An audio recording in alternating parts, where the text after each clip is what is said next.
In an entertainment industry fueled by ego, urgency, and constant visibility, Catherine O'Hara chose a radically different path.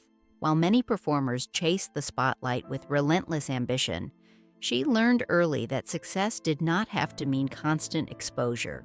When she passed away in January 2026, much of the public conversation focused on her triumphant late career success in Schitt's Creek. Yet this celebration often overlooked the long, deliberate stretch of years when she stepped away from center stage.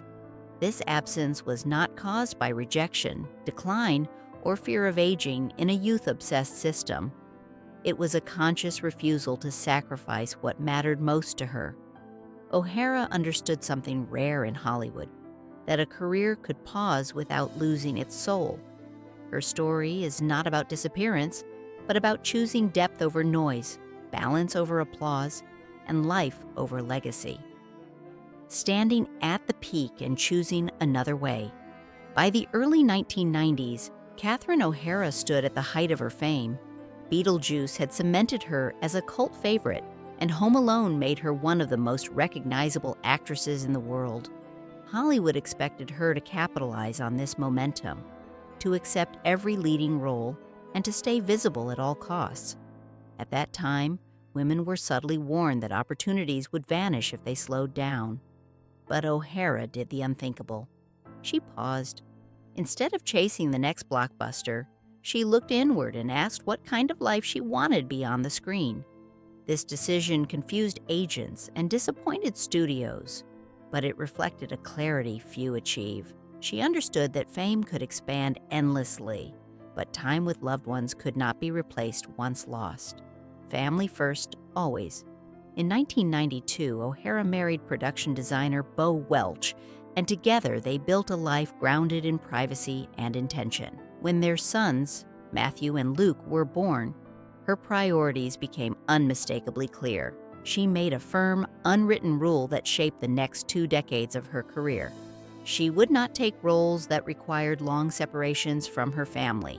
This was not a dramatic announcement, but a quiet boundary. Offers still came, some lucrative and prestigious, but many were politely declined. To outsiders, it appeared as if she had faded. In truth, she was fully present, choosing school mornings over red carpets and family dinners over film premieres.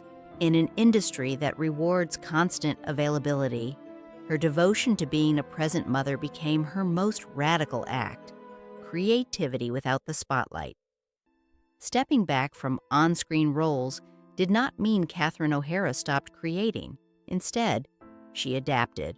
Voice acting allowed her to continue expressing her artistry while honoring her commitment to family life. Roles like Sally in The Nightmare Before Christmas showcased her emotional range without demanding months away from home. These years were often misinterpreted as quiet or inactive, but they were deeply productive. She found joy in contributing without spectacle, proving that meaningful work does not always require visibility. While others equated relevance with constant exposure, O'Hara redefined success as sustainability. Her creativity remained sharp, her curiosity alive, and her craft untouched by the desperation that often consumes performers afraid of being forgotten.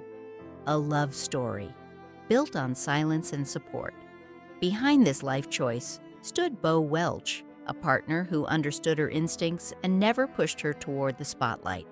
Their relationship began on the set of Beetlejuice, but it flourished far from Hollywood's expectations. Welch, himself an artist, valued privacy as deeply as she did. He supported her decisions not as sacrifices, but as affirmations of shared values. Their marriage was never marketed, promoted, or turned into a public spectacle. Instead, it became a sanctuary. In a world where celebrity relationships often fracture under pressure, theirs endured through mutual respect and quiet companionship. Welch did not measure success by headlines or awards, but by peace at home, making him the steady foundation that allowed O'Hara to live authentically. The return that came at the right time. As her sons grew older and independence replaced daily caretaking, O'Hara felt a gentle pull back toward larger creative challenges. This return was not driven by regret or longing for validation, but by readiness. When Eugene Levy approached her with Schitt's Creek, he did not offer her a conventional role. He offered trust. With creative freedom, she shaped Moira Rose into something entirely new, blending theatricality, vulnerability, and absurdity into a character that felt timeless. The performance revealed what years of living fully had given her: depth, patience, and fearless originality.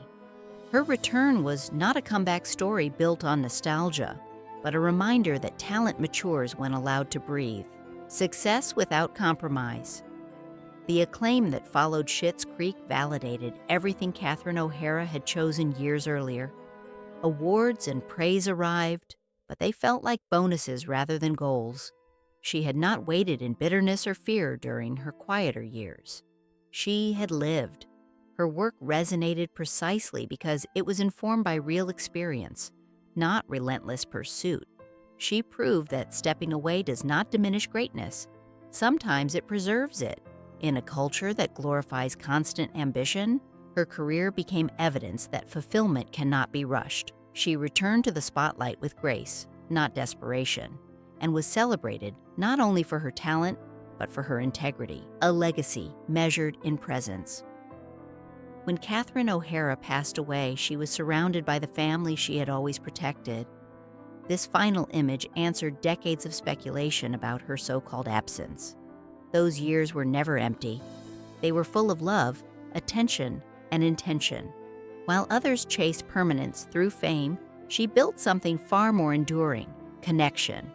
Her legacy is not defined by gaps in a resume, but by the courage to choose what truly mattered. She demonstrated that a life well lived does not require constant visibility.